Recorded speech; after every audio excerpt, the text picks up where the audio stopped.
make sure our trains run so our nannies can get to our houses to take care of our children. You're going to make sure the city runs while we're in safe haven. And we're not going to, that's why Jamani and I sent a letter to the Department of Justice and called for the Department of Justice to do a civil rights investigation, because we started to talk to Black folks across America that were in elected office. And you know what we found out? Same thing happened in Brooklyn, was happening in Delaware. Same thing that was happening in South Jamaica, Queens, was happening in Dallas. Black and brown folks all over the country were put in the same place in running the cities while other people were in safe havens. And I knew firsthand what happened to us. So I think there is a demand and call for us to fight in the rebuilding process, that the communities that were hurt the most are not left out. Those safety net hospitals you have that's taking care of our grandmother and our mothers, they receive pennies on the dollars compared to what they received in Manhattan. The multi-billion dollars that came down from the stimulus package, the bulk of that money went to affluent communities, affluent hospitals, and the hospitals like Downstate, Jamaica Hospital, Elmhurst Hospital, Lincoln Hospitals, they were treating the people who are in greater needs and received no real financial compensation at all, and we may even lose them. Then we didn't give technology to our babies. Every child in education that are in economically challenging areas is going to have an asterisk next to their name due to this year, because they did not receive a quality education, and we cannot allow education to stop at the end of the school year. We have to continue the school year throughout the summer. This is a real battle for our young people that's in school. It may not be popular, but the education they received was not a quality education. Lastly, what I think is your civil rights fight is the food. Know my story? Diagnosed with type 2 diabetes. I was blind. The doctor said, Eric, you're going to be blind in a year. You're going to lose some finger and toes. That they wanted to put me right on medication, high blood pressure, high cholesterol. I had an ulcer. My diabetes was in a coma state. The doctor said, Eric, I'm surprised you're not in a coma right now.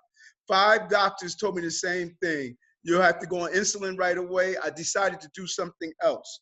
I decided not to be a participant in what the real drug dealer is. The drug dealer is not the guy standing on the corner selling drugs. It's the 3-piece suit pharmaceutical industry that has our families hooked on drugs. My mother was on 9 medications, 15 years diabetic, 7 years on insulin. When I decided to change the food I was eating, my sight came back in 3 weeks. In 3 months, my diabetes went in remission. My blood pressure went away. My cholesterol went away. The numbness in my fingers and toes that they said was going to lead to amputation went away.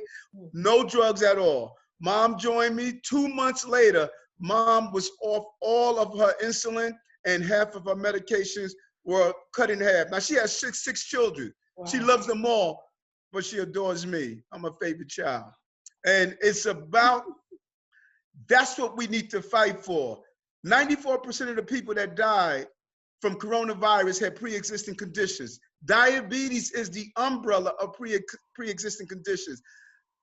The #1 cause of blindness, #1 cause of non-limb amputation, leading cause of heart disease, leading cause of kidney failure. All of our family members are being fed food that is feeding the healthcare and pharmaceutical crises. We have to get our folks eating healthy food. If we would have started out eating healthy food when COVID first hit us, just as my vision loss reversed in 3 weeks, we would reverse diabetes, and we would have brought down those cases that people would have been going to the hospital and would not have lost as many soldiers we would have lost. This was one of the greatest experiments on Black and brown people since the Tuskegee experiment many years ago. They threw us to the fire, and we need to call it for what it is, not let them get away with it and say, oops, we made a mistake, we won't do it again. No, we heard that before. No, we got to raise our voices and say, as we cycle out of this, we need to make sure that employment comes with it, job opportunities come with it. People are gonna have to feed countless number of people. Who's gonna get those contracts? We gotta make PPEs. Who's gonna get those contracts? We gotta rebuild our infrastructure. Who's gonna get those contracts? We need to make sure the economics come with it. We see crises, they see currency. I saw that in New Orleans when Halliburton went to New Orleans and rebuilt New Orleans with all of those trailers that was dysfunctional.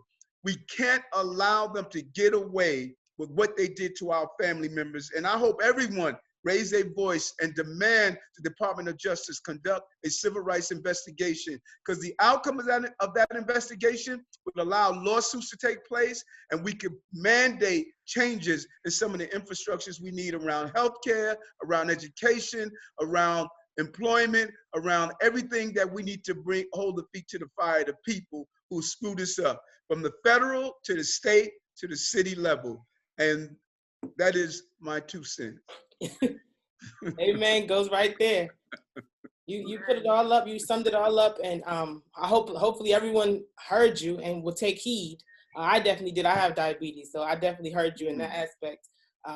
Food insecurity is also one of Mary Pat Hector's major issues that she basically helped to make change on college campuses. So that is very, very, very important. And he also, for those people who are not taking COVID-19 seriously, the fact that he has, our Brooklyn Borough president has been working on this for over 50 days. He hasn't been able to go home. This is something serious. This is not a joke. This has impacted our community economically, health-wise, for our business owners, for everyone. But this is not for me to speak. This is for our guests to speak. So there was one question for you, Borough President Adams. They asked, how did you figure out what to eat and what is your diet like now? Well, here's my cell number. So many people have asked me. So many people have cycled out of diabetes. You know, one story I love the most. A gentleman reached out to me around about 1.5 years ago. He was on his way to dialysis. He called me. He saw an interview that they did in the New York Times. He called me, and I sent him the information I'm going to send to all of you. And he called me a couple of months later and says his kidney went back functioning. He's no longer having to do dialysis. He was 92 years old. Wow, God bless him. Body can heal. So my number is 917-335-3179. If you text me and just say health, I'm gonna send you the same program I sent my mother, and show you how to cycle off your meds. Heart disease, you can reverse heart disease, you can reverse diabetes, you can reverse high blood pressure, all without medicine. But I eat a whole food, plant-based diet. I cook about 98% of the food that I eat. And I just, can't feel better, drop 35 pounds. My son texted me and said, Dad, who's 60 and who's 24? So the power is in the food. And the deep part is the food we eat was handed down from the slave master. We're eating slave food. They must be laughing like all hell in their grave, saying, listen, these Negroes eating the food we forced your ancestors to eat. We got to turn it around. So if you text me, I'll send you the text. All you got to do is say help, and I'll send you the information. And just give yourself 3 months. In 3 months, you will be the person you always was meant to be. Thank you. Thank you, VP Adams. I put the number that he shared in the chat for everyone to get, and you can just take it right out of there and follow his instructions, text health, as he said. Thank you for sparing some time with us today on this holiday. We're praying for you. We love you always. Thank you so much. One more question. Oh, sorry. Go ahead, Dominique. No, Pinnacle, our Vice President Pinnacle asked, I'm sorry, Borough President, if there was one more question. This is relating to, of course, policing. Knowing of your extensive history with it and your leadership that you currently serve in now. But the incident that occurred, of course, on J Street, and you had a Know Your Rights workshop around that incident. Do you think that in this crisis, when people are in the streets and are still being terrorized by police, do you think that your workshop is still imperative at this time? And furthermore, how can we proactively be involved in curbing the violence in New York City as we are facing violent police officers on a daily basis? That's a powerful question. I'm glad you did. And I'm so proud of those young people. They were living in a homeless shelter. Bassan Harris and I forgot the name of the organization, is Simba, Sisters in Power. I forgot the name of it, but it's two, Asset and Simba, two groups of young people that live in homeless shelters where they come together. They all going on to college and they become a support group. They came to me after the incident happened in the subway station, and it dawned on me when I was the police officers, we used to do what to do when stopped by the police training. And when I left, you think about it, I've been out of policing for 14 years now. So we have an entire generation that did not have that training at all. And you'll be surprised how many police play on the emotion that they know that I can do certain things to really get a young person angry. And that training showed so many young people how to win the fight, not allow them to win the fight. And so we gave a stipend to the two organizations, Simba and Asset, the two groups of young people, sisters and brothers. They got conflict resolution training. They were trained by the same program we went through, and they went throughout the schools to do the actual training inside schools and to other young people. They still doing it. So I can connect you with Bassan Harris, who's a great brother who is really, he put together these young people because every young person should be empowered. It's almost like the training that SNCC used to do when you was fighting the civil rights. Folks just didn't go out there and do sit-ins. They were trained. You had to actually go through training. And so if we're really going to fight the abuse of police behavior, we should be trained in the right way. How do we fight to win? And some of my guys that used to be with 100 Blacks, I called them up, and we're more than willing to start training the trainers so we could have a whole new generation trained on how to properly fight against some of the racist police behavior that we see every day. We would like to work with you on that. That's excellent. Absolutely. Yes, so let's do that. I would love to. BP, this is Brianna from the office. Hi, everyone. Hi. Hello. So I just wanted to add a few more points. I think it's important to know that those students that went through the program actually were at the incident. And so not only that, they also were taking part in some of our mental health awareness events that we were having at Brooklyn Borough Hall, just because, that's a traumatic experience in itself. And I think that that's also a second point to just, adding on to like what we need to do to arm our youth with the things that they need to be great people in society and to be able to add something a little bit more, because we're seeing all these traumatic experiences through social media and, just being in the city, and we're keeping that and harboring it and taking that on with us instead of just healing itself. Well said. Brianna handled all my youth stuff. So Brianna, can you connect with the Dynamic Shopton ladies so that we could do the training, connect them with our son, do the training. And Brianna she's organizing all of these listenings that I'm doing with young people. So I would love to, if there's a group of young people you feel I should listen to, God willing, when I transition to another place, I want young people to really decide how we need to run this city. This is our time, this is our time.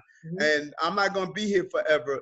This is your city to run and take over, and we can't let it go down the way it has gone down for years. For sure. Thank you, Brianna. We definitely will be connecting with you. Of course, I'm going to add my number and my email into the chat. Perfect. Okay. Thank you, Brianna. Thank you. Thank you so much, Brooklyn Borough President. Thank you. We love you. Thanks for our birthday card. Okay. Next, Damo. All right, next in the spirit, we're talking about young people, we're talking about organizing. We heard a little bit from the Brooklyn Borough President about NYCHA and the situations going on with our public housing. So we definitely want to, in the spirit of that, keep that going and now introduce a sister who is no stranger to the Huddle, no stranger to community development, community organizing. She has been also on the front lines, really fighting for justice. And she is not afraid to show up and to be present in uncomfortable places to make sure that our people's voices are heard. She is none other than Sister Nina Saxon. Nina is the Harlem liaison and citywide NYCHA manager for the New York City Comptroller, Scott Stringer. And we are so honored to have her join us tonight for our National Action Network's Youth Huddle virtual session. Good afternoon, Nina. Good evening, Nina. Good evening, my sister. How are you? Thank you for joining us. You're welcome. Can you speak a little bit to what the Brooklyn Borough President was talking about, especially with our public housing developments and how violence and other food insecurity and other issues have especially been present during COVID-19, or is actually, in other words, Reverend Sharpton talks a lot about, issues that pertain to people of color actually being now more exposed during the pandemic. Can you speak more to it and what you and your role have been doing to eradicate that and raise those issues on a daily basis? Well, thank everyone for allowing me to speak. Yeah, born and raised in NYCHA. I still live in NYCHA, and I really am praised that the comptroller allowed me to take over a whole citywide task. But the stuff that's going on in NYCHA is real serious, and I need everyone to understand. When you talk about food security, it's very important.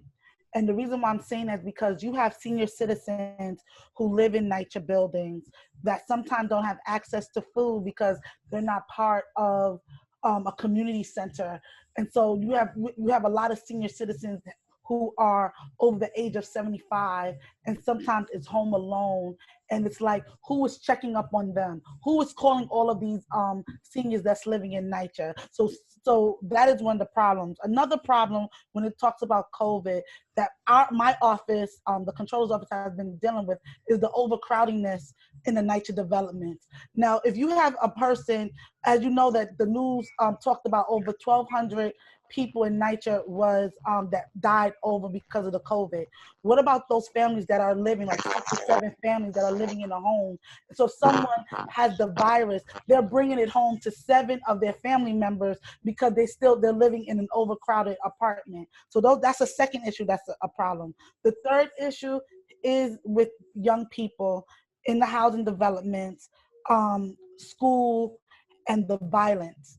Violence are skyrocketing high in the NYCHA development. And also with the source of these police tactics with social distancing.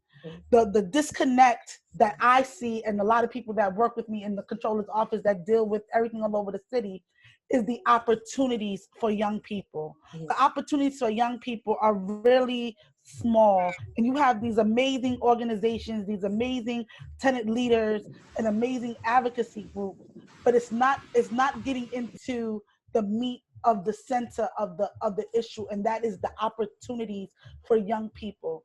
As you talk about what the city is trying to cut all these budget cuts, and the controller talks about it in his budget, right?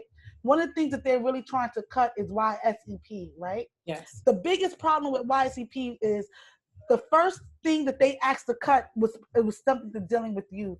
And yet they did not ask any of young people what did they think or have them sit at the table. So when you look at NYCHA residents and you look at the young people, the biggest issue for us right now is to making sure that they're working in an internship program and making sure that they're getting paid and not being on the street. If we don't do that, we are going to have one of the biggest wars that we have ever seen. And it's not only because of COVID-19, it's because that the lack of the opportunities that we're giving our youth. Nina, what can we do to support you in this? Because summer youth employment, that affects all of our youth as well. So what can I'm gonna tell you exactly, Sid. One of the things that I would love for National Action Network, especially the Youth Huddle, is a letter. Is a letter to be done and have all the young people from the Huddle sign it and send it to every city council person in this city. Send it to my boss, Scott Stringer. Send it to the mayor. Send it to everyone that can make a decision. And you need to let them know is that we elected you all to do a job, right? But young people right now is in a state of emergency, and I need all of you to step to the plate and make sure that this is not cut. Perfect. Done. We on it. We on it. Dominique, Mary Pat, Malaysia. You have more questions for Miss Nina? Yeah, I mean, I just want to know a little bit more about how COVID has impacted you. I mean, now we have to transition into this new normal. We have states that are opening up. We have businesses that want to reopen. You know, there's so much going on in this transition portion. How do we as young people stay engaged, stay energized? Like, what do we have to look forward to? And you work on, you know, especially the resources that come to our communities. You know, how do we stay energized and focused on what's to come next? All right, that's a very good question. Because we're living in this age, this virtual age of COVID, right? There's so many Zooms. I am going to give an action to every young person. I need them to join their community board, become a public member of all their community boards. Join every community board Zoom. Allow them and be able to speak. Talk to the chairs of every other community board and say, listen, I am a youth that's from this community and my voice needs to be heard. That's number one. Number two, they need to definitely, especially in NYCHAs, they need to start and become a member of their tenant association. Become members of their tenant association. Talk to the TA leaders and say, listen, I'm a young person. I know our voices are not being heard. I want to be a part of this group. Third, I think young people need to start engaging their friends. Start using the social media, not to talk about 6ix9ine or what's going on in the hip hop, but use the social media as a leverage to organize other young people, not only in the city, but around the country, so they can have their voices be heard. And third, and I'm giving this to you all because I think you guys are amazing. I think you need to have a youth huddle nationwide, youth speak out, to where young people is leading the charge, having these conversations and letting all these elected officials, including the people that want to become president, listen to what they got to say. Oh, I wrote down all that. And Malaysia's writing it down in the chat for everyone. Yes, Nina. Tangible things that we can actually do. Thank you for that. Is there anything else you want to add for us? I just want to say thank you all. Please allow me, anytime you need my help with anything, I don't care what it is. I'll be bothering you. Just you can bother me, and I'm just here for everybody. I just want to listen to the young people. Thank you, Nina. Thank you, Nina.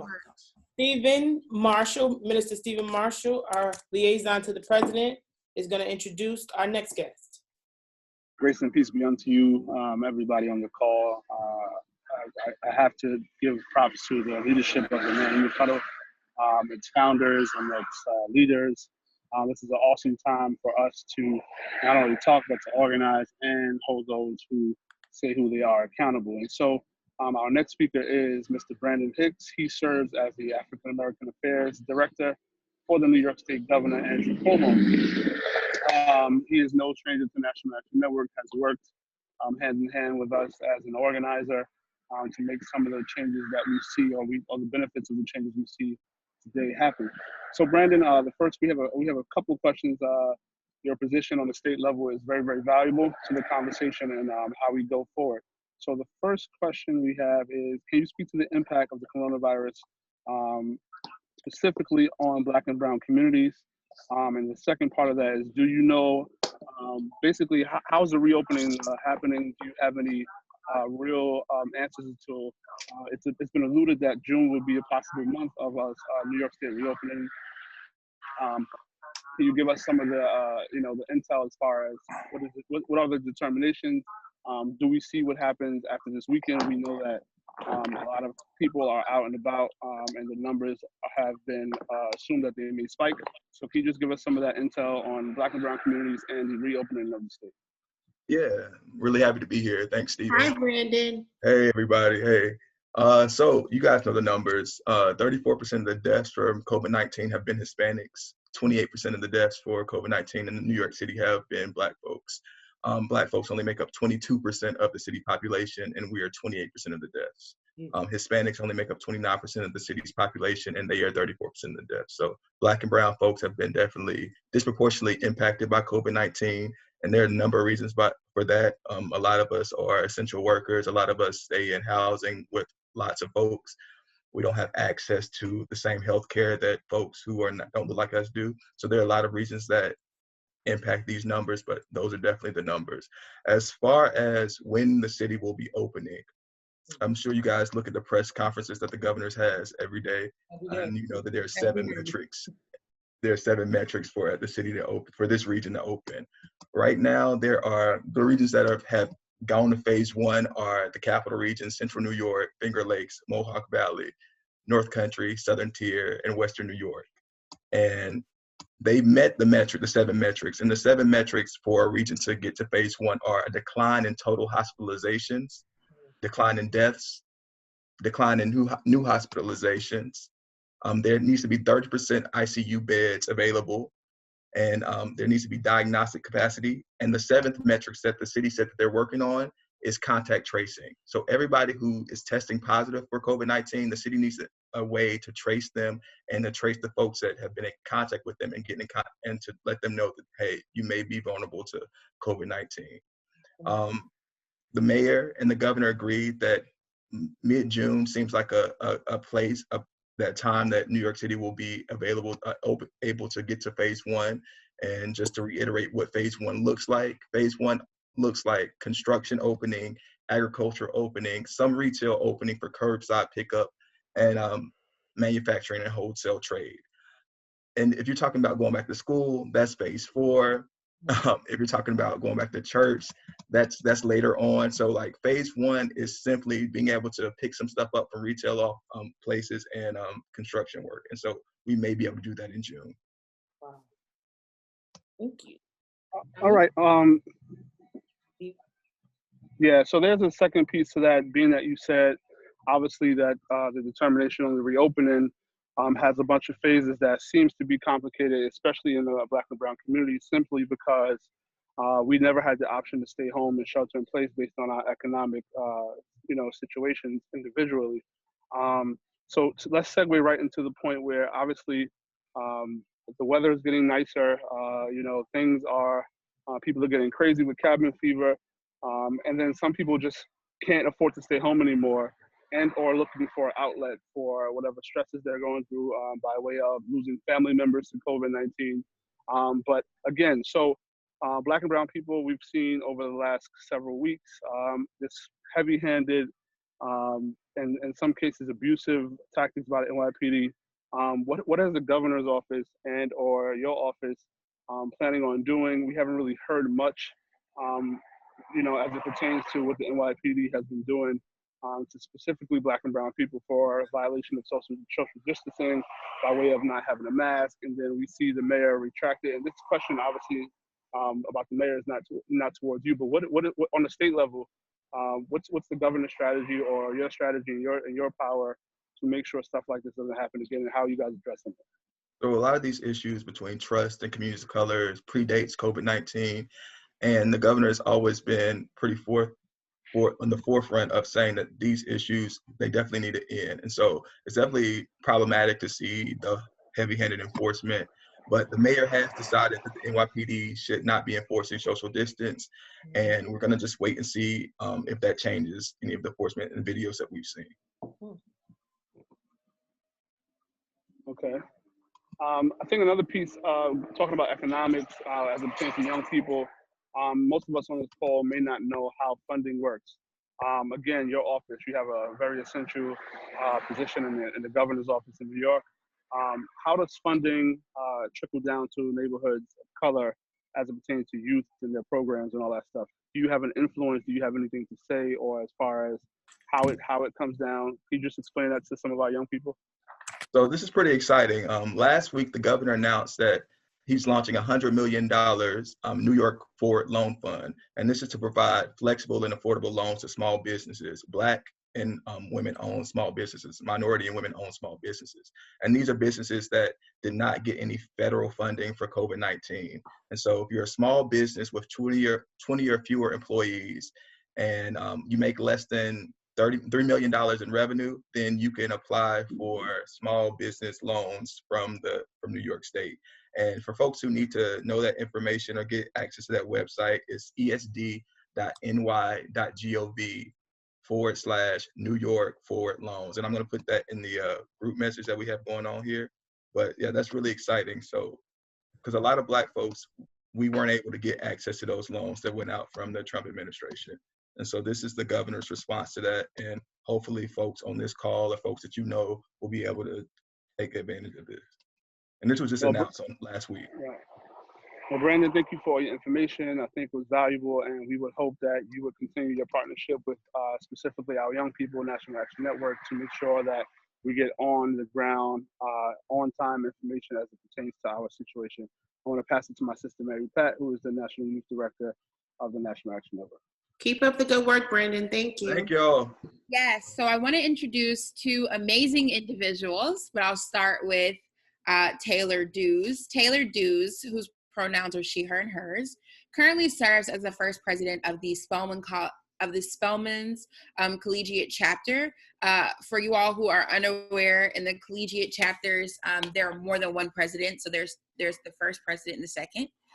So Taylor serves as the first. Last year, she served as the second president. She's currently a sophomore sociology major with a Spanish minor. Taylor's passion for social justice comes from an upbringing rooted in service to marginalized communities. In addition to bringing awareness through her role as the president, Taylor serves as a scholar activist. Outside of NAN, she also works with the Spelman College Social Justice Fellows, and she serves as a social justice associate on campus. She's also working to extend Spelman's African Diaspora in the Worlds program to South Atlanta High School. And she currently serves as a UNCF Mellon Mays Fellow. So maybe Taylor may be the next big scholar activist in literature, or like the next big professor. We'll see. I'm very familiar with the UNCF Mays Fellows. She's also conducting a film and cultural studies research on how Black women forget transnational solidarity. So welcome, Taylor. How are you? Hello, everybody. I'm doing well. Very honored to be here and to listen to everyone and hear what everybody's doing. So yes, grateful to be here.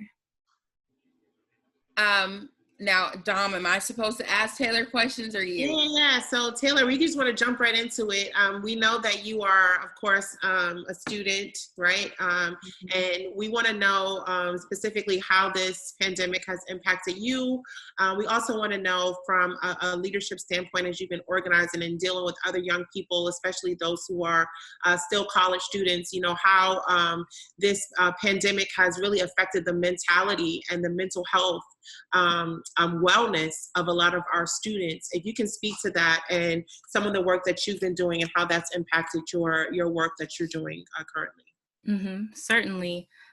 So as a student and as a person, I'm acclimating to this new norm like everyone else. There have been a lot of curveballs thrown at us this year.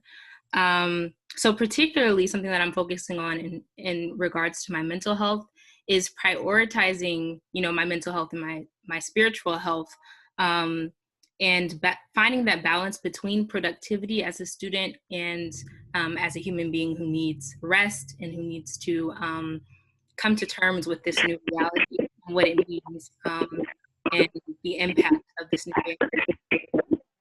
Can you mute your phone if you're not speaking, please? Yeah.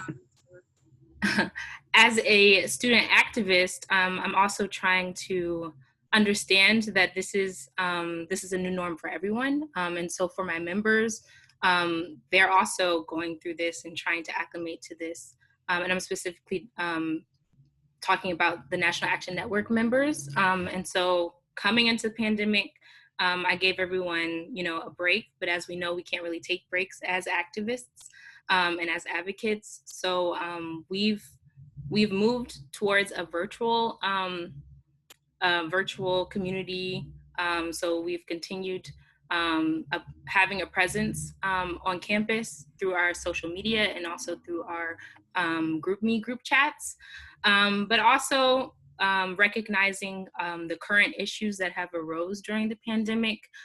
We're organizing around voting particularly because that's particularly important. So me and a couple of my other NAN e-board members have joined other organizations at Spelman to create a voter advocacy task force. And these are specifically social justice programs, social justice organizations on campus. And so surrounding voter advocacy is tricky, considering the current sentiments of youth, particularly in my age bracket. We have a lot of concerns about this election, and it comes at a very difficult time in society, in terms of the pandemic, but also in terms of everything else that's going on in our personal lives. And so we're very attuned to the different faults of the democratic system, but also very attuned to the specific options that we have, or rather options we don't have in relation to, voting in this democratic election. So me and some leaders in these other organizations are trying to find the right ways to encourage voting, because it's necessary, and very, very important, so that we can move away from certain circumstances that we've been experiencing in these last 4 years. But we're also trying to find a way to both advocate for voting, and also recognize the very real and valid concerns of the youth. So we first began with making sure that students understand how to vote. A lot of voting has changed since the pandemic, and so we're voting registration is moving towards absentee ballots. So we're making sure people know how to register for an absentee ballot, how to send in that absentee ballot. So we've utilized social media for that.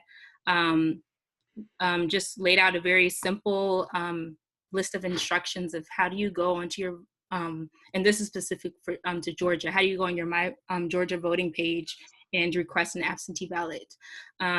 After we provide that information, we've constructed a survey and sent it out to our student body, trying to gauge their sentiments. Okay, how do you feel about voting in this election? What are your concerns? Really, we want to understand that so that we can properly, so we can create a response that is in tune with the sentiments of our student body.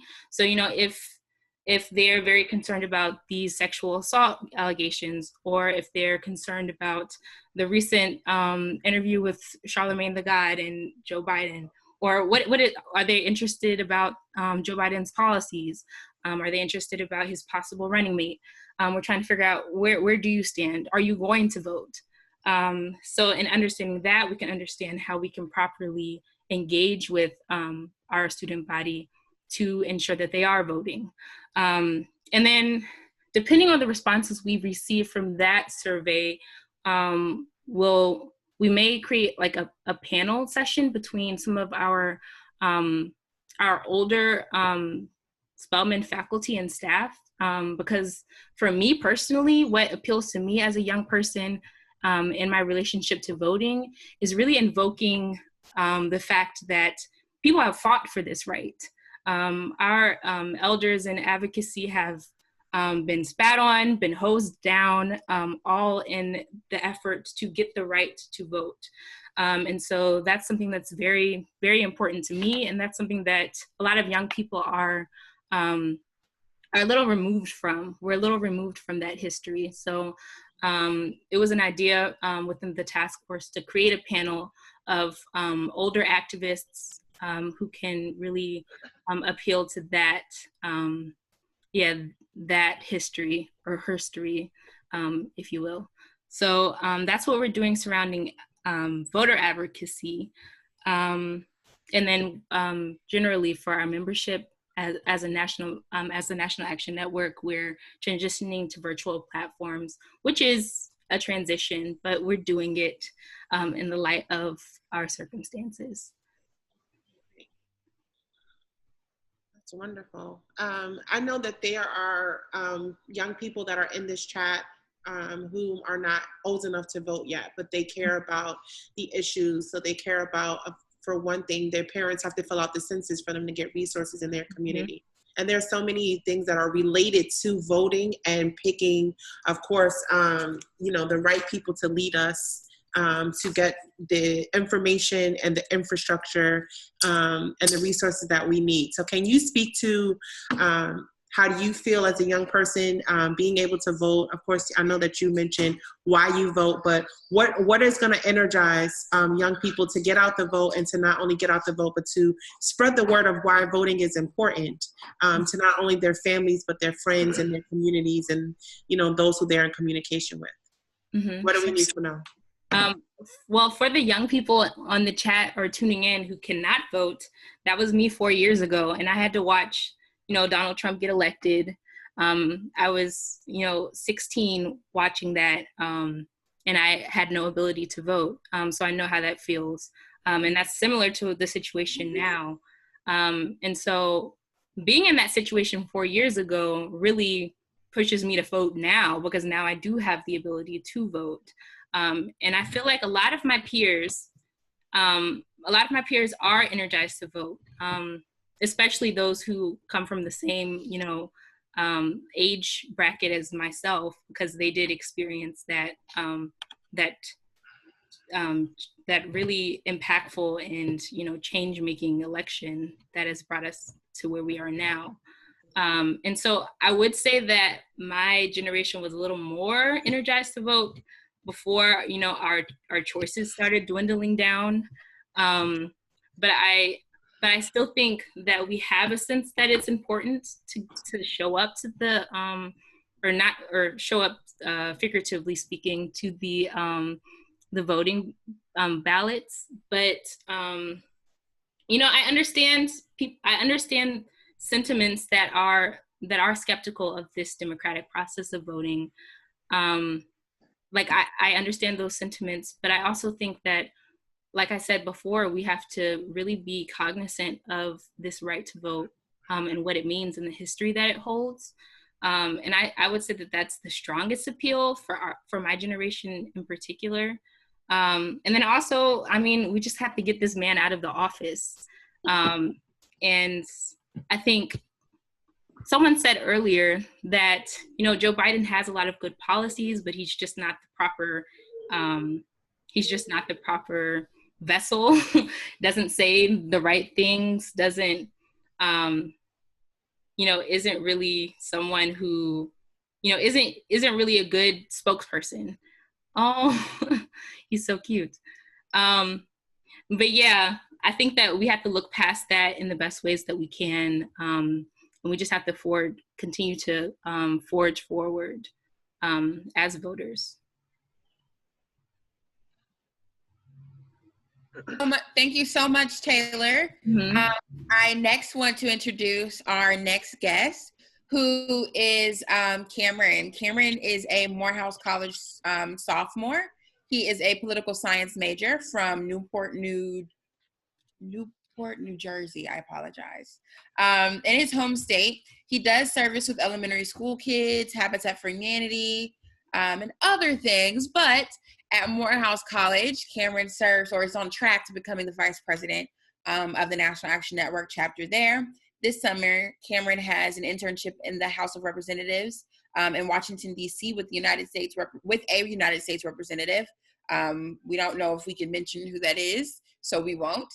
But I will say that after graduating, Cameron plans on attending law school and receiving his doctorate, and then continuing on to practice criminal and corporate law. Cameron, welcome, and I'll allow Ashley or Damo to ask the first question, or if you want me to ask, I will.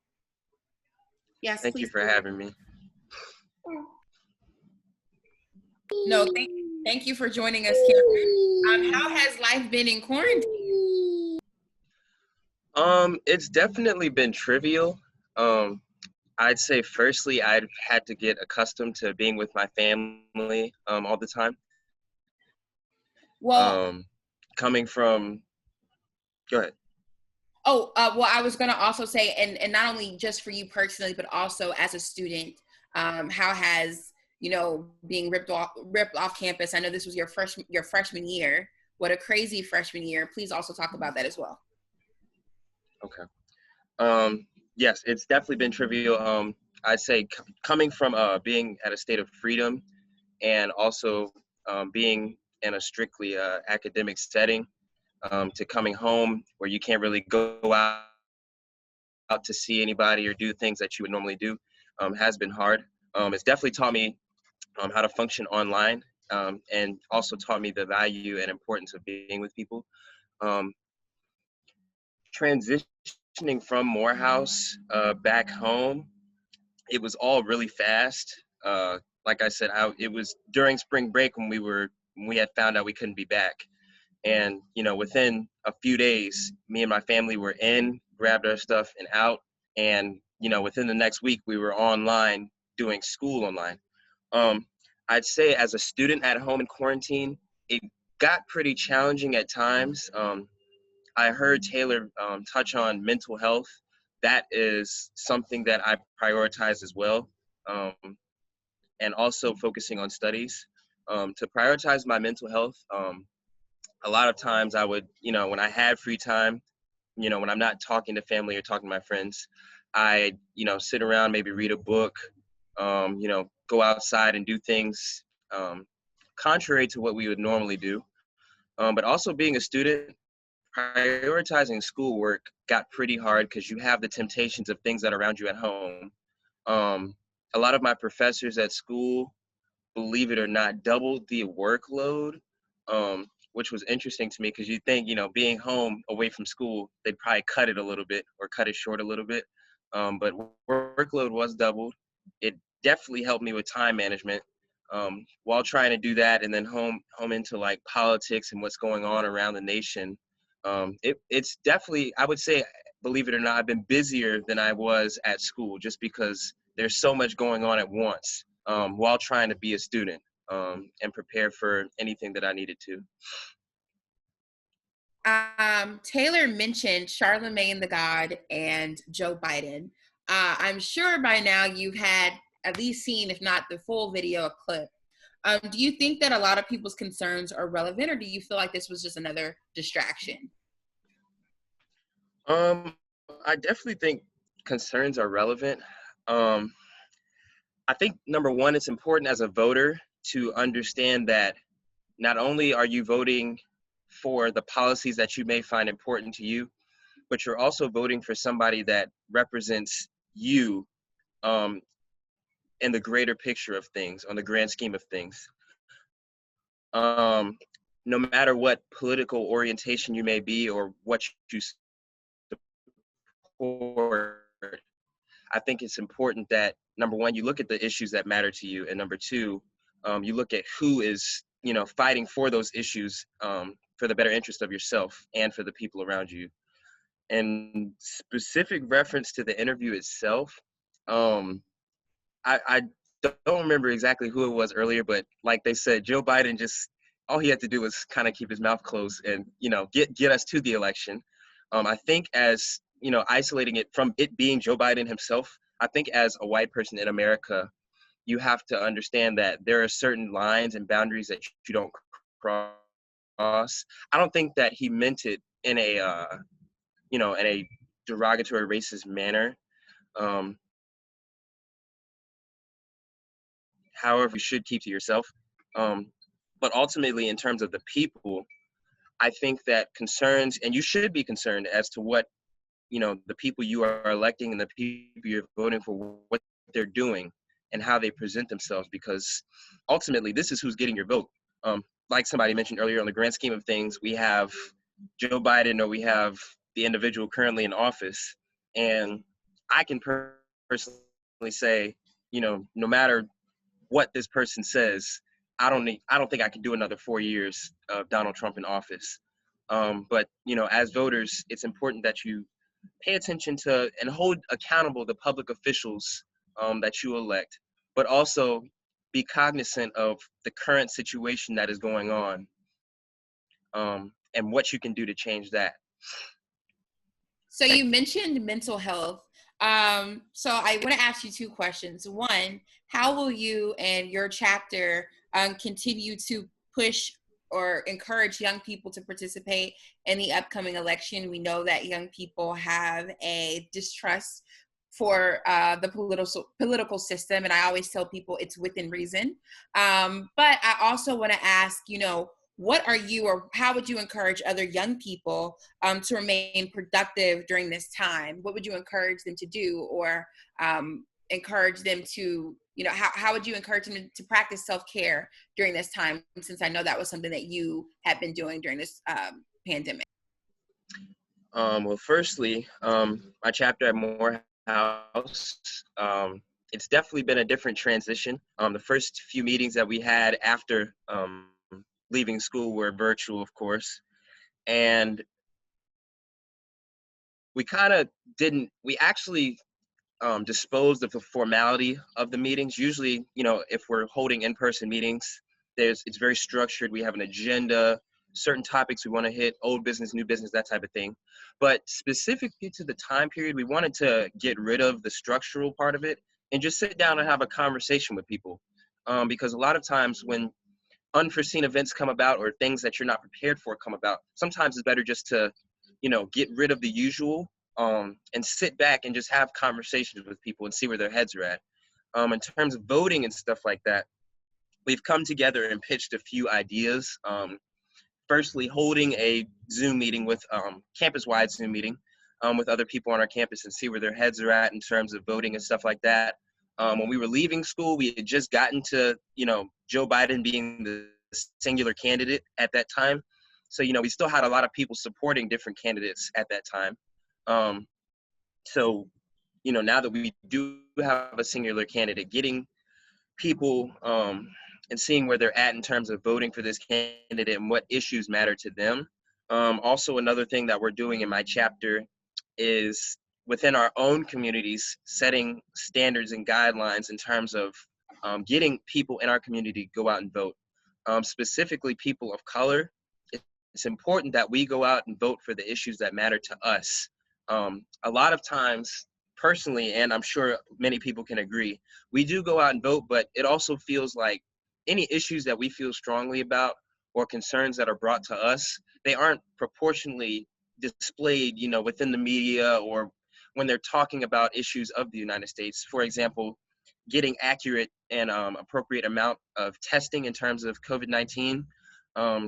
You know, a lot of times there are communities, even where I live, that, you know, it affects us disproportionately. I think I was reading some statistics the other day, and it was saying that in terms of deaths of the pandemic, African Americans account for over 50% of the deaths. And just seeing numbers like that makes me, not just me, but the people of my chapter as well, want to come together and do something about that. Because seeing numbers like that, that's just it's unthinkable that people can sit around and watch something like this occur and not feel that they should do something about it. So definitely that's another thing that we're doing. We're getting together and talking about that, having that discussion in terms of making other students at the school aware of what they can do in their community as well as what we can do around the school. And the third part to that piece is communicating with upper administration as to what the fall semester will look like and what we can do in the fall semester. Right now, it's still kind of a coin toss. I don't think that we will be back. And that's something that a lot of students aren't, you know, in favor of. And that's something that we'll kind of have to gauge and kind of counsel and talk to people about. But in terms of that, those are those three things. And then when you get into the mental health part of it, being at home during this time can be rough, especially for students. You get, you know, you come to school and you make friends and, you know, cultivate relationships with people, and then you're just ripped, you know, in the blink of an eye away from all of that. And that adjustment can be very hard. I know a lot of times, there were times that, you know, I struggled not being able to go out, my parents saying I can't go this place and that place, and all of that on top of trying to balance schoolwork. So that can be pretty hard. I would say just continue to talk to people and, you know, continue to talk about how you feel and talk about things that are important to you. Find a stress relief, something like that, something you can do to maybe get your mind off of things. For the youth who are listening, in terms of voting, I know you guys cannot vote right now, but I would say keep in mind and pay attention to the things that are going on around you, because these are the issues, believe it or not, that will affect you when it comes time for you to vote. You may be 16 or even 15, but you know, the effects of this virus will be prolonged through the next decade of our lives. So paying attention right now and being aware of issues right now will help you be able to vote in the future and, know who to vote for and what issues are important to you.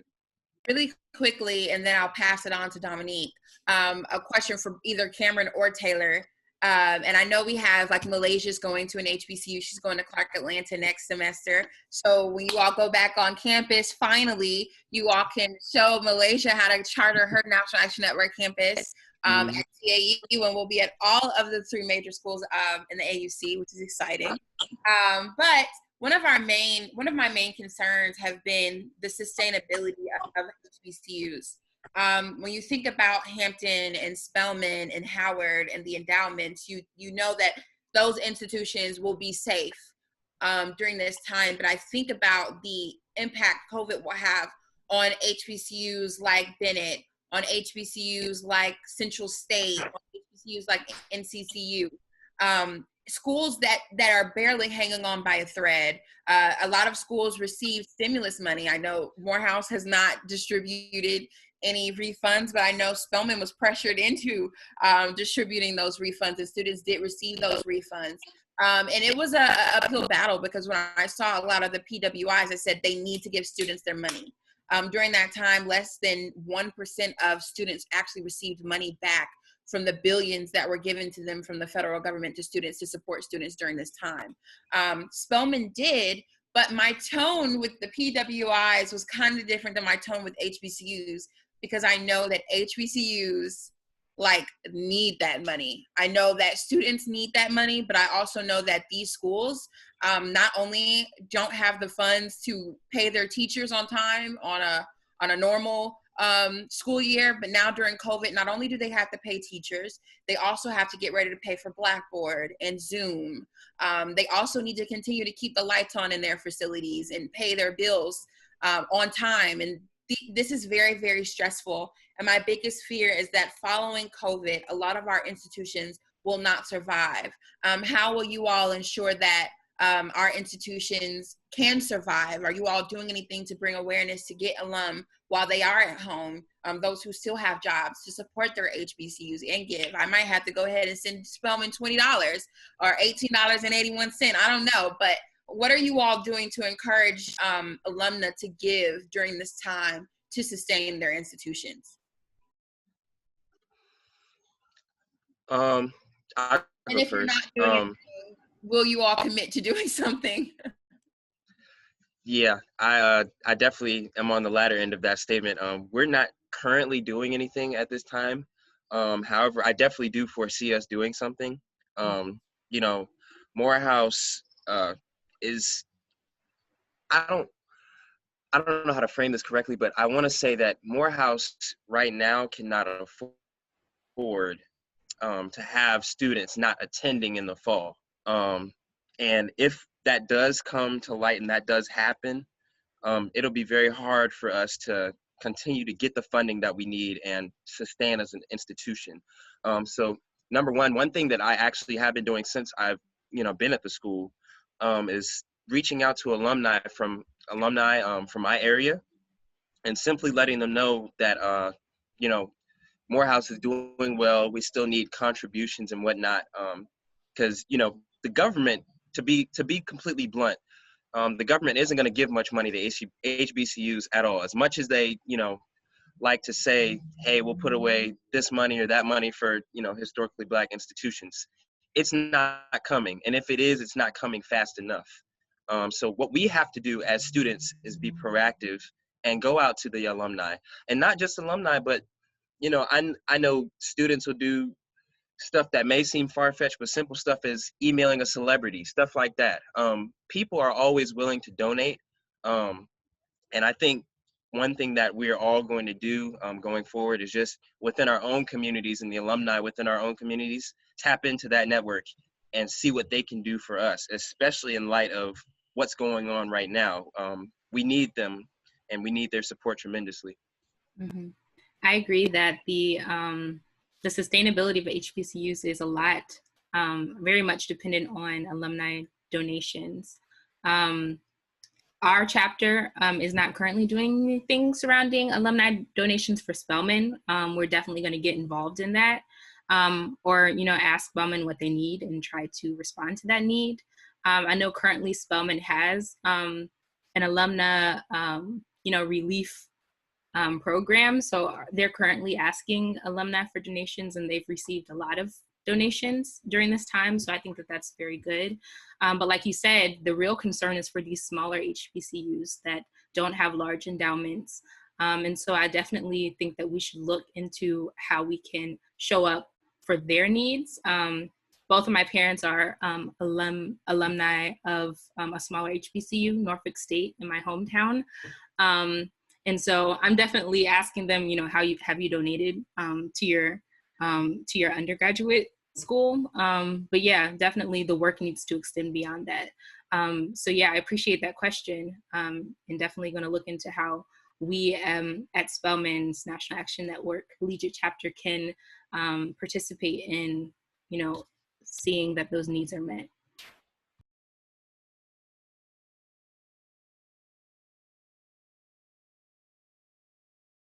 I'm on mute. I'm not on mute. Thank you guys so much.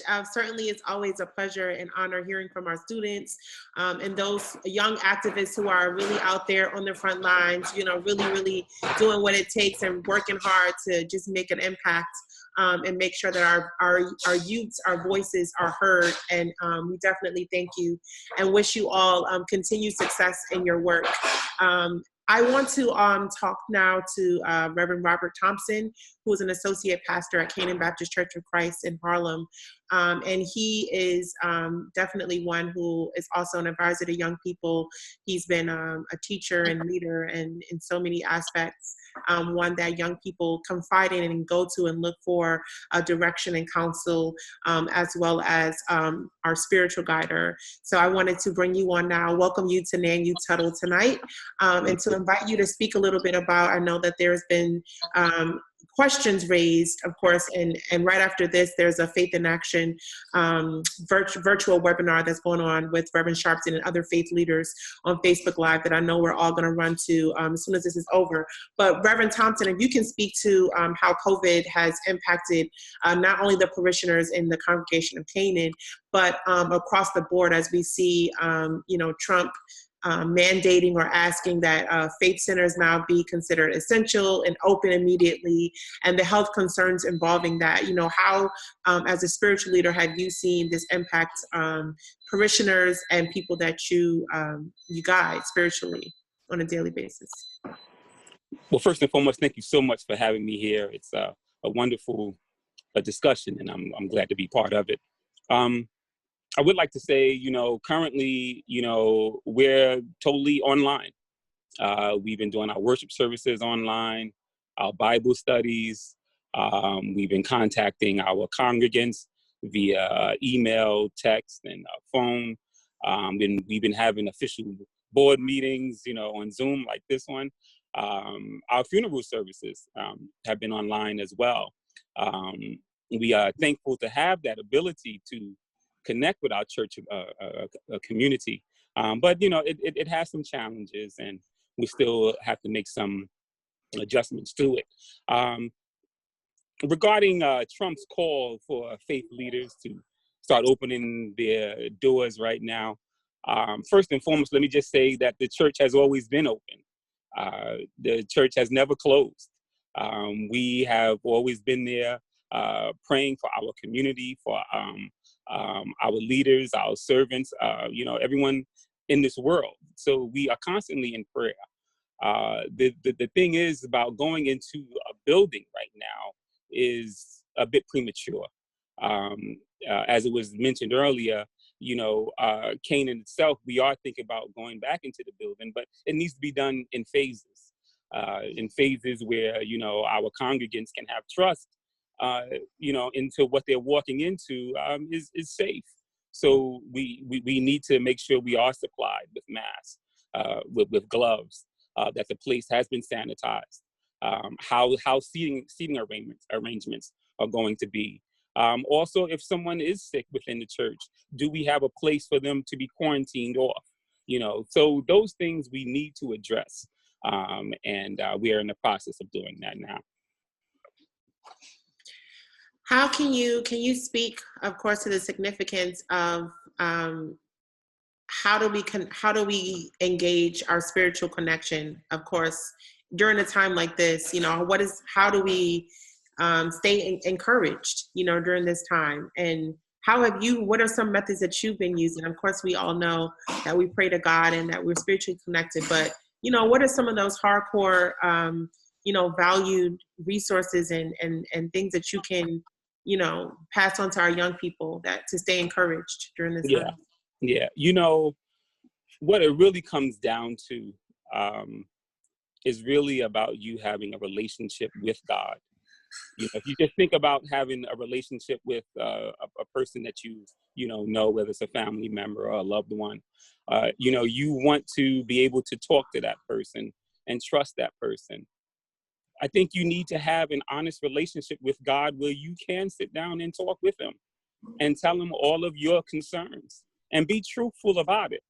That's what builds a relationship, with you being truthful. So when you engage with God, he knows that you are coming to him not just with the things on your mind, but things that's within your heart, things that touch you. And if you allow him to just be with you and understand that he is there with you and he will never forsake you, it goes a long way. Some of the things that I do, it just brings me back to a verse in 2 Chronicles, chapter 7, verse 14, I believe. God asks us for 4 things: for us to be humble, for us to pray, for us to seek his face, and can't think of the a third one right now. It's just slipping me. But to watch out for our sins. That if we do this humbly, he will heal the land. And within that land, of course, there are things that are troubling us individually. So if we just take the time to really just humble ourselves and understand that God is living, that he's not dead, that he is alive within us. The body that we have, he refers to as a temple because he's living within you. No one can explain how your heart beats or how your organs function, but the breath of God is within you. And if you honestly just sit down and say, hey, God, I put myself into your hands, and speak wholeheartedly and honestly, build that relationship with God, and you will see things change in your life. And just one other thing I just want to address, how President Adams had talked about this so eloquently, how, it seems as though that the African-American community and Hispanic community are being the ones that's targeted, whether it's with this virus and other things that's happening across this nation. Let me just say that, there are other principalities within this world. And you have to understand that those principalities are focused on the children that are chosen by God. If you understand that you are a child of God and really take that in, then you will walk across this land differently, and people will learn to see you differently. Walk as if you're a child of God, just as if you're a child of Miss Johnson or Mr. Thompson or whatever and so forth. You are proud of who your family is, who your heritage is. Be proud that you are a child of God and walk differently within this land. And people will learn to treat you differently and look at you differently. Because that understanding, everyone will come to see that if God is shining upon you, there's no weapon that can harm you. All right, preacher. Right. And lastly, can you leave us, as we're thinking about faith in action and how to be active in our faith, can you leave us with what faith in action means to you during this time? Yes. I think we have to walk understanding that, our Creator is alive and well. And within this pandemic, as well as other civil rights issues or whatever, there's so many that have come before us. We got to understand that those spirits are still alive and well. Malcolm X, who would have turned 95 this past Monday. We have the Reverend Dr. Martin Luther King, Reverend Dr. Y.T. Walker, who's a mentor of mine. This spirit of activism lives within us, and we have conquered so many things that we can go forward and conquer more. You know, these spirits have not left us, but are in us within different factors. So I would say go ahead and get your education. Go ahead and focus on that business that you want to build. But when you do those things, focus on God. Understand that God is the one that's making these ways for you, that's clearing the path. You know, that's what all our ancestors have understood. And that knowledge we need to bring forward as we move on. Amen. Thank you so much, Reverend Thompson. And you can catch Reverend Thompson and the entire Canaan Baptist Church of Christ family on Sundays for their virtual services at 10 o'clock a.m. on Facebook Live. Canaan Baptist Church, COC, Canaan Baptist Church, COC. Thank you so much, Reverend Thompson. God bless you. Thank you for all of your work and for being there for us. We deeply appreciate you and pray that you continue in your great work. With the spirit of Y.T. Walker talking about greatness and talking about those mentors of the movement, as we call it, the pioneers of the civil rights movement, and those that have on whose shoulders we stand upon today to continue the work of fighting for justice and equality. I'm grateful and thankful and honored to introduce another guest with us tonight. She is the granddaughter of Y.T. Walker Senior. She is Jayshell Walker. She's a political blogger, and she's also a special assistant to New York State Senator Brian Benjamin. Jayshell is on with us tonight. Jayshell, how are you? Good evening. Good evening. Good evening, sis, little sis. It's so good to see you. You've been doing a lot of work. You've been busy. You're also on the front lines. I mean, you are just busy working with the senator and so many other things every single day. Can you tell us a little bit about, especially in your work on the ground, we've been talking a lot about voting tonight and about the census 2020, how important it is for us to fill out the census and for the resources that we so desperately need to thrive and succeed in our communities, to have the, access to those resources. But we've been hearing that the census counting, we know that the census has been extended to September 31st, but we know that especially in communities of color that the census totaling right now has been really low. So what have you and the senator and people like you been out on the ground doing to make sure to not only get the information out on the census, but to also make sure that the resources and the work that we need done in our communities is not only getting done, but is at the table being talked about to get passed and get done? Absolutely. So specifically to our office, I'm going to get that out the way. We have been doing a lot of census campaigns before COVID. Now during COVID, we just did a robocall with Ebro and Melba Moore. And so we're making sure that we're trying to figure out creative ways to be influential and get people to fill out the census at home.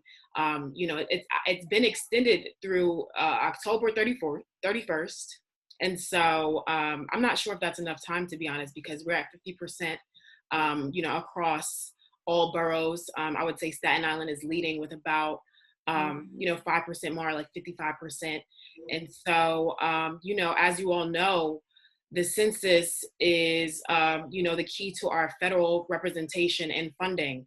We're dealing with hospitals needing funding and, our seniors. And so when it comes to, making sure we have that representation, this is the stuff that's going to highly affect that. I really want to talk about voting, but they go hand in hand. Right now, all we have is virtual platforms like this. By the way, I want to thank you all for even having me on here. This virtual COVID conversation proves that advocacy never stops, no matter what, right? And so, all we have is this virtual Zoom and Instagram. We need to constantly reach out to our peers to remind them to fill out the census, and we need to be aggressive. You know, a lot of people, when it comes to voting, we say, you know, your vote matters, but we don't have anything to back that up. We don't prove it to people, right? And so you have to be patient with these people. You cannot expect people to just all of a sudden become a voter. And the saddest thing about it, I think Taylor said something about just like the sacrifice that our ancestors made for us to even be able to vote. The sad thing about it, when it comes to campaigns, I've done a lot of campaign work. We're looking at double prime voters. You know, that's the priority. We want to see people who have already gone out and voted in primaries twice.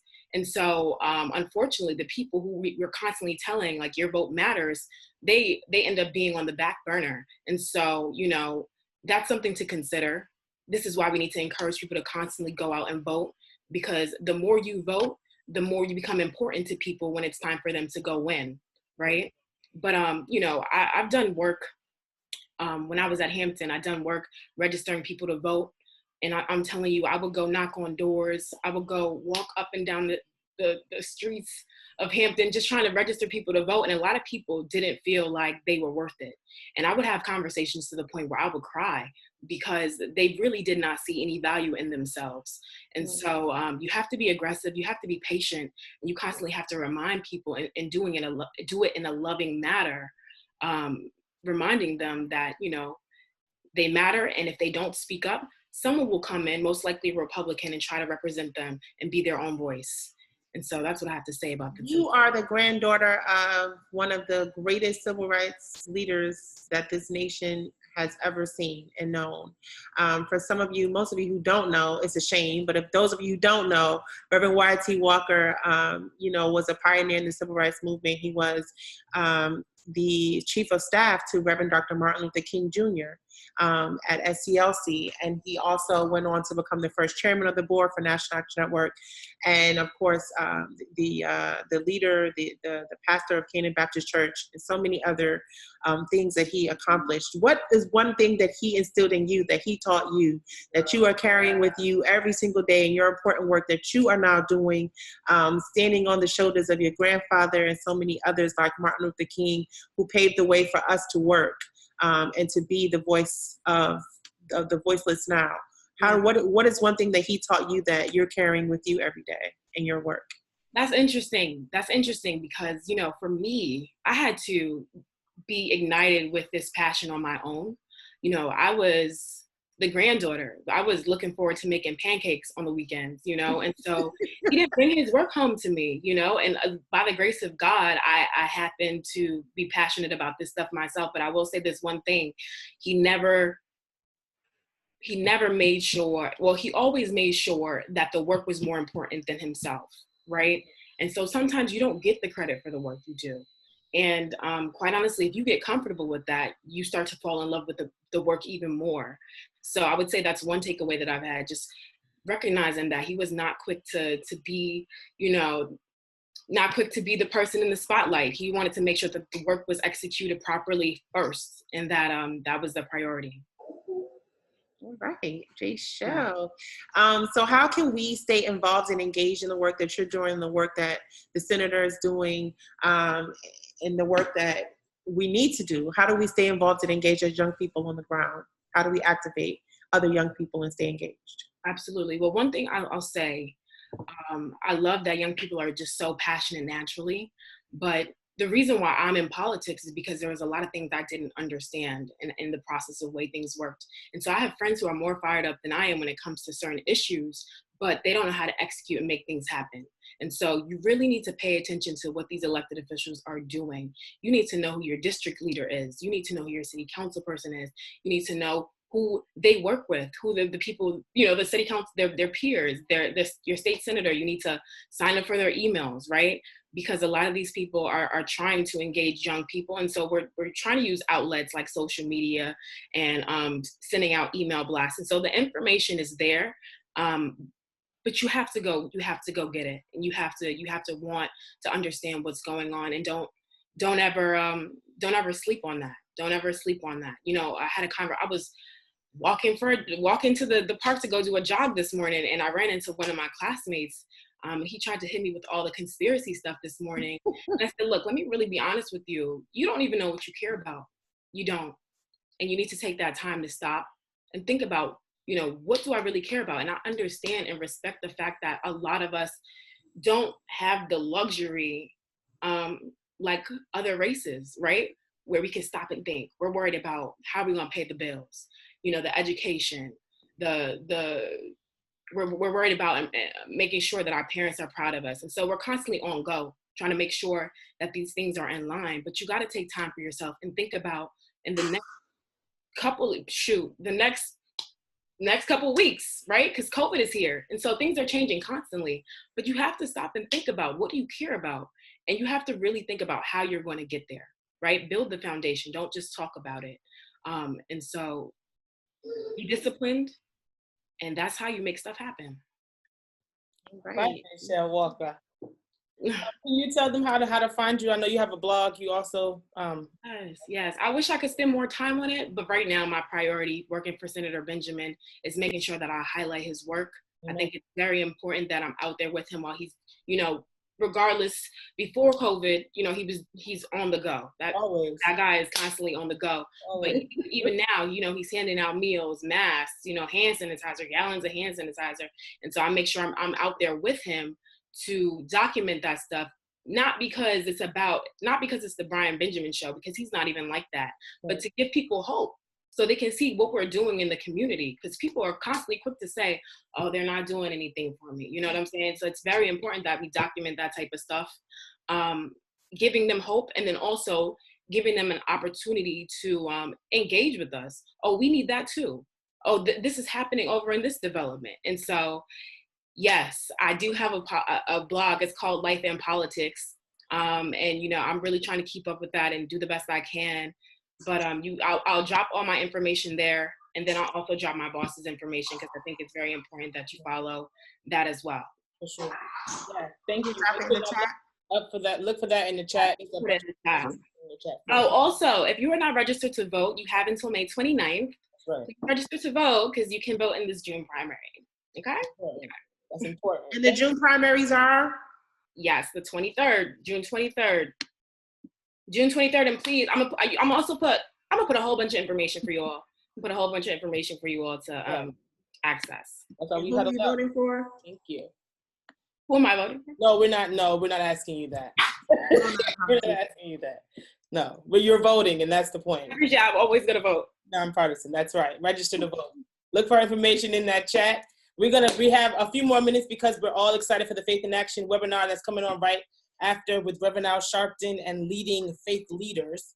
But we have to hear from activist Shaniqua Charles. As a civil rights activist and community advocate, you are also on frontline warfare. I personally know you've been active on the front lines before this pandemic, before some issues on the front line right now are trending. But before anything was trending, you were out there with your daughter, Miracle, and you've just been an example in our community, always on the front line, always advocating. You were just in the streets organizing it around the NYPD policing when they were out here beating people up to give them masks and protect them. So we want to hear from you, Shaniqua Charles, about your new normal, about what you're doing in your community on the daily, but you're also running for office. So I want to hear from you about that. How has that changed during this pandemic, and how are you prepared to go forward in the Bronx and in New York City after this pandemic? Take us home, Shaniqua. Welcome. Beloved sister, thank you so much, number one, for having me be a part of this really, really critical conversation. One of the things that resonate really deeply around some of what you just said, more so has to do with our commitment as community versus anything else. And I always deeply appreciate when people recognize that I am running for the assembly seat of the 78th district here in the Bronx. More importantly than that is the work that continues to need to be done in our communities. I mean, for over 2.5 decades, the forefronts of housing justice, criminal justice, I don't even want to call it reform, because there's no reforming a system that was built to enslave you. But the ideals around what it needs to feel like as it pertains to criminal justice means dismantling. When we talk about youth development, when we talk about our babies dying on the streets, I much rather focus on the grassroots, ground level, community work, grassroots organizing that make sure that people stay alive every day, that make sure that people have sustenance every day. I've been on the call since the beginning, and one of the things that resonated most deeply with me was when we were talking about the food inequity in our community. And if we really want to get into a serious conversation around what strategic implementation of community divisiveness looks like, it looks like unleashing a disease on the community that we know only takes a healthy body to battle. When Eric Adams was talking earlier today, I got semi-emotional. I'm not entirely sure if I pressed the button on the video that blocked me out for a little while, but thoughts of my own mother who passed away 7 years ago, 8 years ago, from fourth stage cancer with metastases to all 4 regions of her brain that could have been battled had she not grown up in an environment where our supermarkets don't even offer the type of foods that our bodies need to combat chronic illness that people misinterpret as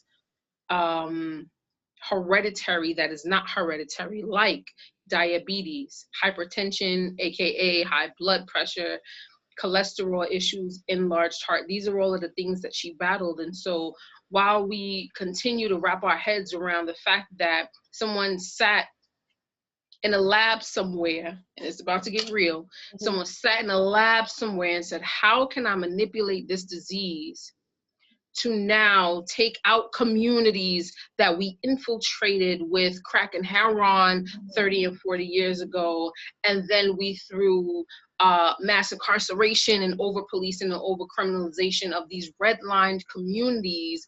How can we take these people out? It looks like COVID-19 and it looks like coronavirus, where if you are updated with the natural healing of our ancestors as it pertains to what? Garlic, orange peels, certain teas, Bissy tea, so on and so forth. When Eric Adams was talking earlier, I reflected on the fact that it's several times that I went with my mother to the doctor and her blood sugar and glucose level were so high that they wondered how she was even standing.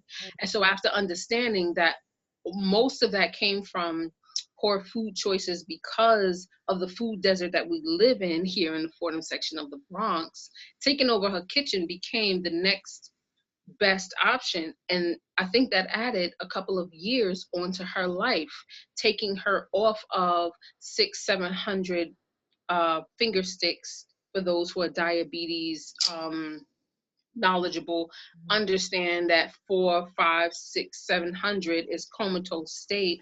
Being able to get her glucose level down from 13, which is Walking Dead, back down to 4, 5, and 6, which is semi-normal. Being able to take her blood pressure from 280 over 160 back down to 120 over 80, all through what I did in her kitchen.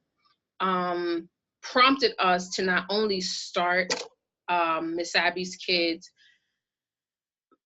who's Miss Abby, that was my mother, not only prompted us to start Miss Abby's Kids, but many programs that have serviced over 15,000 kids in our community.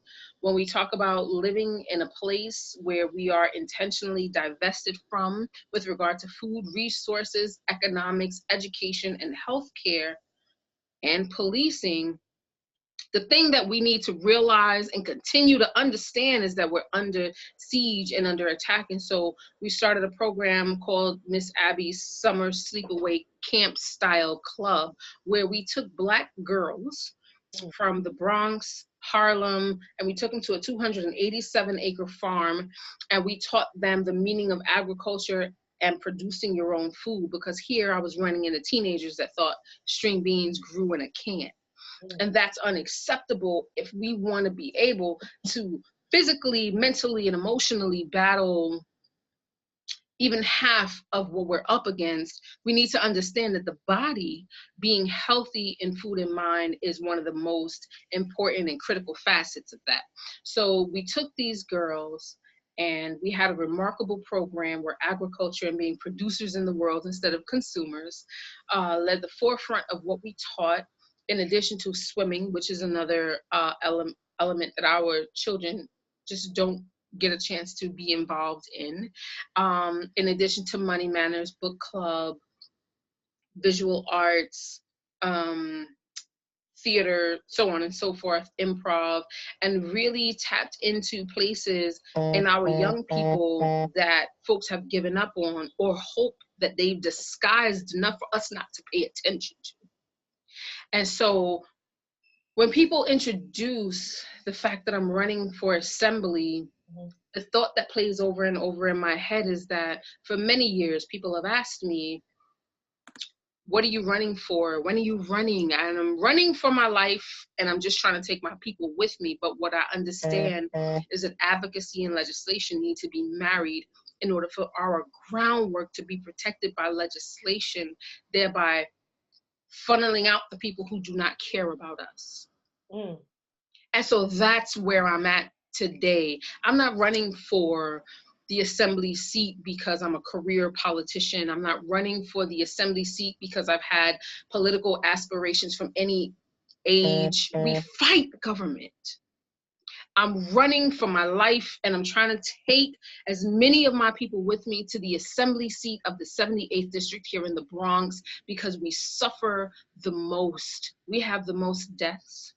We have the absolute most over-criminalization policies at the hands of some of the most prejudiced, racist, and bigoted police precincts in our city. And on a state level, I work on city, state, and federal level legislation as it pertains to criminal justice, housing, right, so on and so forth. And we fall apart in the lower house for some reason. Our young people in this here district of 133,500 people, half of them are under 30. Now, I made 40 in November, and I'm here to tell you that if I had received just 1/25th of the information 25 years ago, as my daughter receives now, our district would be in a better place. My assembly person voted for the most notorious, heinous executive budget that I have seen in a long, long time. Rolled back all of our work on bail reform, rolled back millions and billions of dollars pertaining to our educational system, which is already in uproar. And not only that, we are in a global pandemic, and that budget cut Medicaid funding, knowing that more than 50% of our people live below the poverty line. So if we couple all of those things and we look at them and we analyze and scrutinize those things with a sound mind and body, we can clearly see that something is against us. So here in this race for the assembly of the 78th district, where I was booted off of the ballot for 28 signatures because I halted petitioning because people were dying in the streets, it's clear that it is the voice of the people that have to stand. And once we stand up, the chessboard falls over. They've been playing on our backs for a long time. So that's where we're at. And what we need to do is continue to move forward as a collective voice so that folks understand clearly and without question that the voice of the people remain with the people. Absolutely, absolutely. Thank you so much for your amazing words. How do we stay engaged with you, in touch with you? And we know that your daughter is an activist as well. She's a designer. Like, how do we stay involved and connected so that we can continue this partnership and this relationship that we need to nurture and educate and inform our community? Well, first and foremost, race set aside, we have to continue to build our young people. My daughter is 10, and I jokingly say this, but in all seriousness, she's 10 going on 32. Hope folks understand what I mean when I say that, but Miracle is a product of an environment that has encouraged for her entire life what free critical thinking looks and feels like. And so if we're really clear about the fact that we want our young people to have the biggest voice in the room, which they deserve, because that whole, see a child, seen, when you're spoken to concept was a construct of our slavery mentality, because when Massa saw the little ones and heard the little ones, the higher the likelihood that they would be taken from the tribe and sold on the next block, separated from the family. We no longer live in that particular time, although we're being sold on a virtual block, and girl, that's a conversation for a whole entire different day. But we got to stay cognizant that the more we quiet our young people, the more likely they are to be engaged in the kerfuffle that is trying to take them from us. And so what we have to continue to do, and what we must continue to strive for, is empowering our young people, empowering their voices. When they've identified things that are of interest to them, we create avenues in which they can run full steam ahead and have the comforts of knowing that not only are the people that are raising me comfortable with the fact that I'm a child with an opinion, with a fact, been taught the skill, and am implementing firmly, but that the community is actually ready to engage my creative nature, because that's what these young people, according to all of the young people that I'm surrounded by, okay, this ain't the opinion of the 40-year-old Shamika Charles in the room, okay, this is according to all the young people that I'm around on a constant and regular basis. These are the things that they want. And for the young people who are on the line, please let me know if that is the case, because that's what I get an opportunity to experience.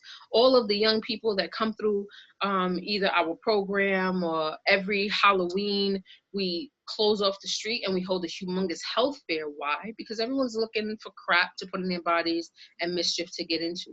So we seized that opportunity and said, these are the things that you need to put in your body to make you stronger.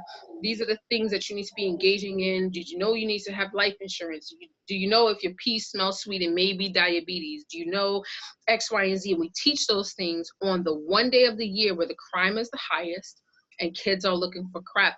And I'm really proud to share with folks that over the last 7 years, over 15,000 children served on that one day, aside from our other programs, that there has been 0 reports of crime to the 5-2 precinct in a 3-block radius of where we hold our event that traditionally was fought against because our kids were too violent.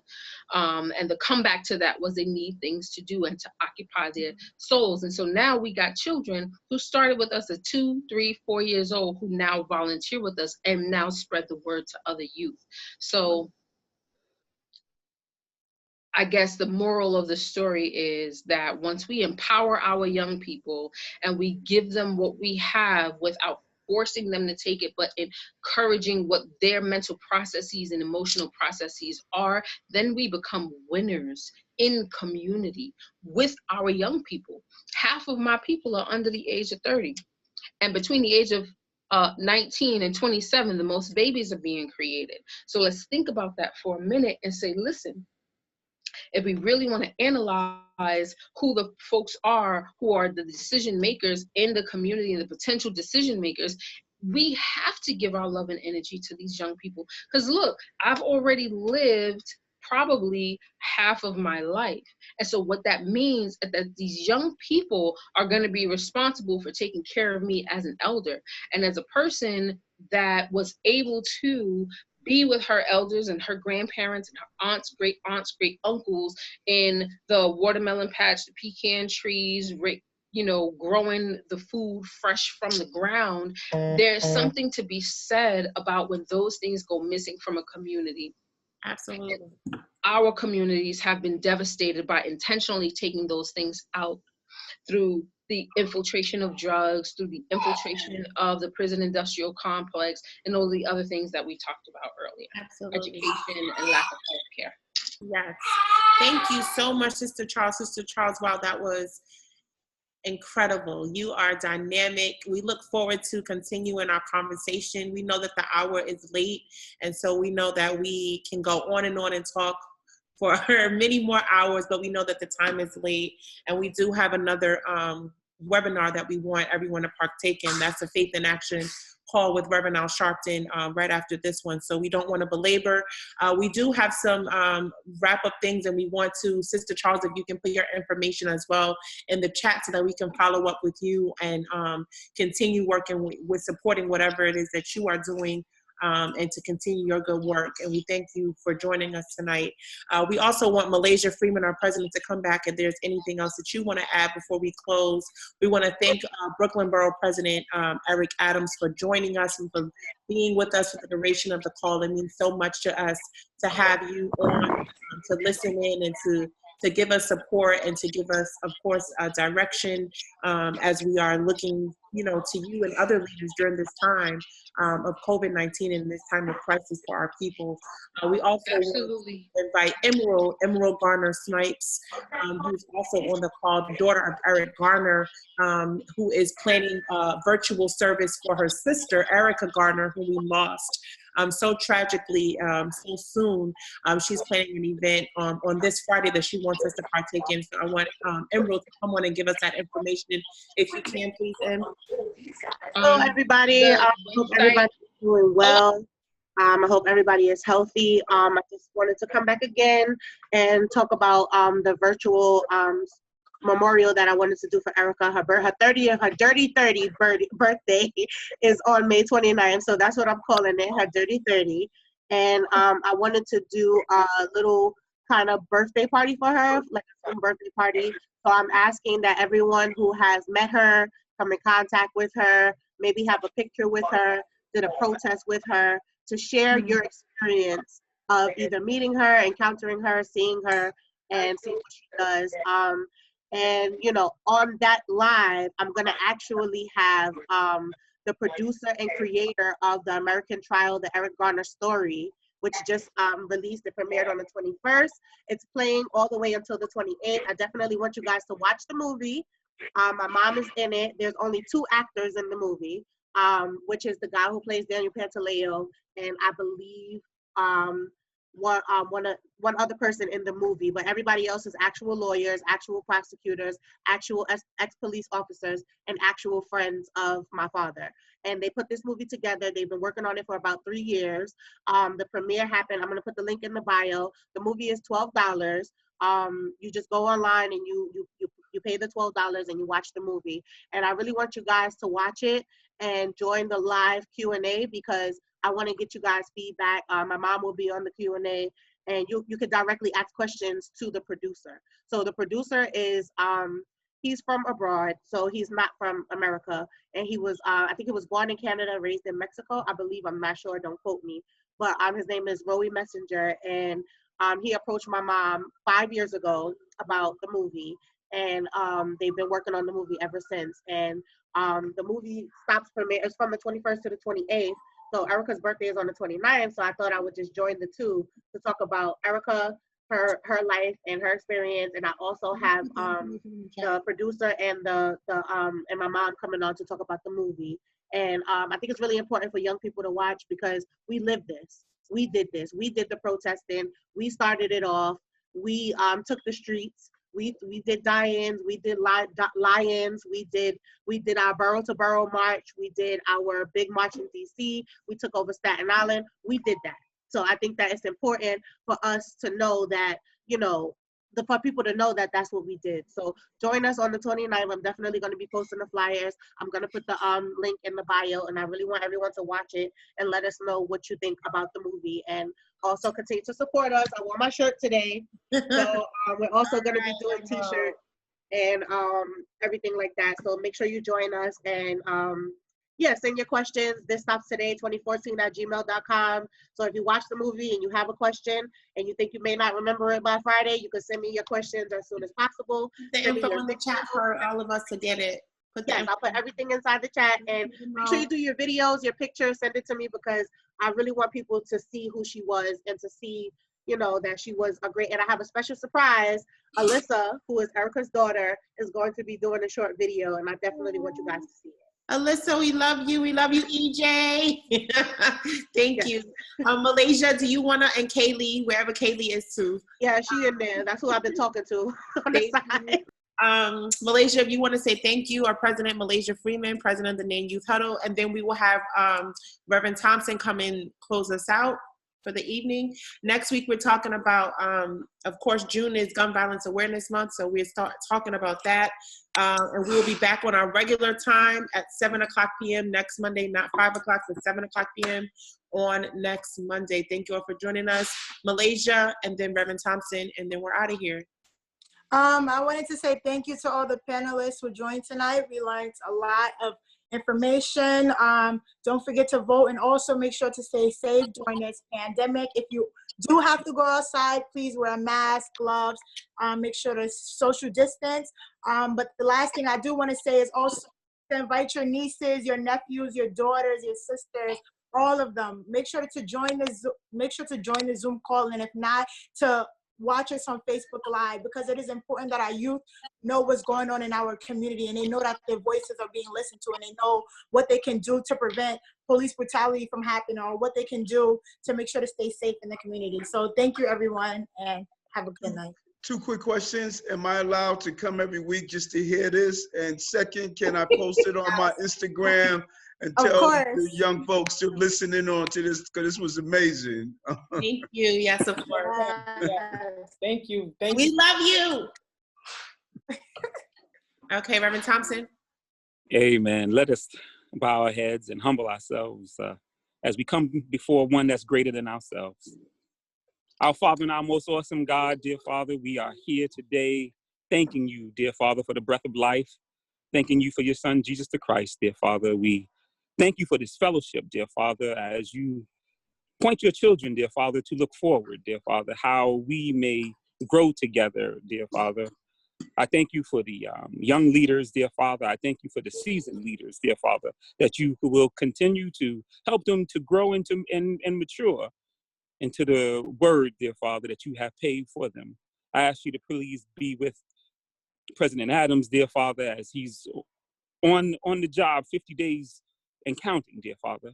For Heavenly Father, I pray for everyone that's on this call, dear Father. I pray for their families. I pray for grace, dear Father, upon them. I pray for mercy upon them, dear Father. I pray for Psalm 23, dear Father. I pray for the words of Psalm 27 upon their lives, dear Father. But more importantly, I pray the power of your Holy Spirit to fall upon them and bless them in their lives. Heavenly Father, we truly love and honor you. And we ask all these things in the precious name of Jesus the Christ, your Son. Let us all say, amen. Amen. Amen. Amen. Amen. Amen. God bless you, everyone. Yeah. God bless you. Bless you and keep you safe. Yes. Be well. Stay safe, everyone. Amen. Kathy. Amen. All right. Emma. Closing us out. Make sure you get all the information. I'm Mckesson. Hey, the next Make sure y'all watch the movie. Let me know what you think. I bet. I promise you're going to be screaming at the TV, because I was. Uh-oh. Looking forward to it.